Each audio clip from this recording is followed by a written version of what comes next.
all the way, or I should say midnight through dawn. So make sure to grab a lawn chair, sit back and enjoy the show, pack a jacket or two. We're talking about temperatures in the 30s. And if you would rather stay indoors, NASA will live stream the show, which I think is very convenient. And I believe that we will be at work. Well, what time do we come into work? You know, in the middle of the night. We might see it on our way in. We might see it on our way in.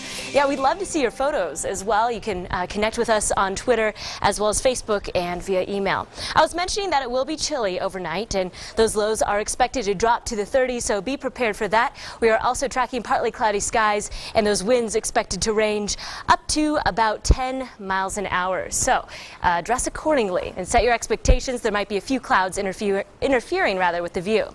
Live HD Doppler radar is actually indicating some stormy activity for us, and it's happening near Walsenburg as well as Trinidad.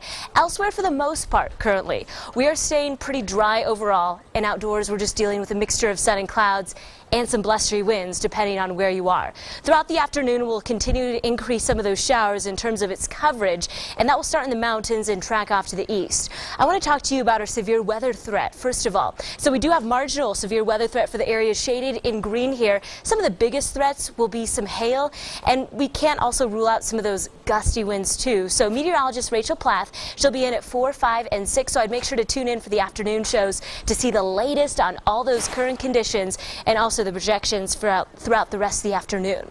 A look at your skycast. So this spins us into the next 12 hours or so. You could take a look a quarter before 3. The scene becomes much more active. We are looking at these showers across parts of the mountains and tracking off to the east. A lot of this activity will stay to the south, but some of these showers will pop up in Teller County and the Pikes Peak region. Really, I would just be prepared for some of those showers interfering with your evening commute tonight. So just be prepared for that.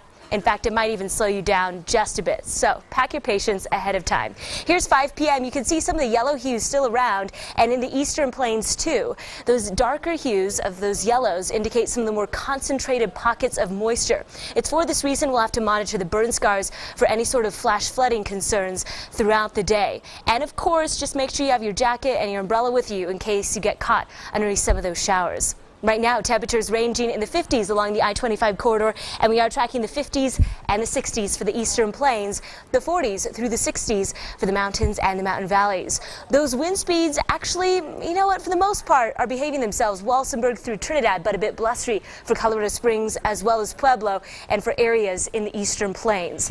Breaking down your 7-day forecast, I've unfortunately added in the chance for those showers on Monday. So it looks like we'll stay wet and unsettled all the way through the start of your next work week. And then on Tuesday and Wednesday, that's when we'll finally start to see a bit of clearing. I'll step out of the way for this one. Just remember that on Saturday and on Sunday, the morning, sorry, I almost ran into a camera. I am doing okay.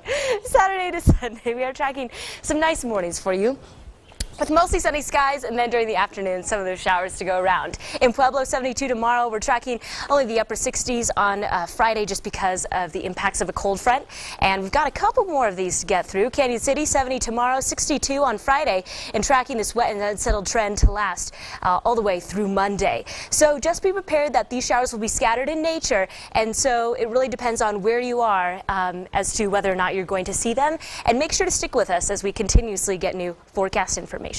All right. Yeah, you took a different route back to the desk, and you had a bit of a close call there. I kind of did a backwards thing and thought I was so cool. I almost tripped over myself. If only people could see behind the scenes. Right. Oh, only if they couldn't. Exactly. Well, talk about a close call. A man in a motorized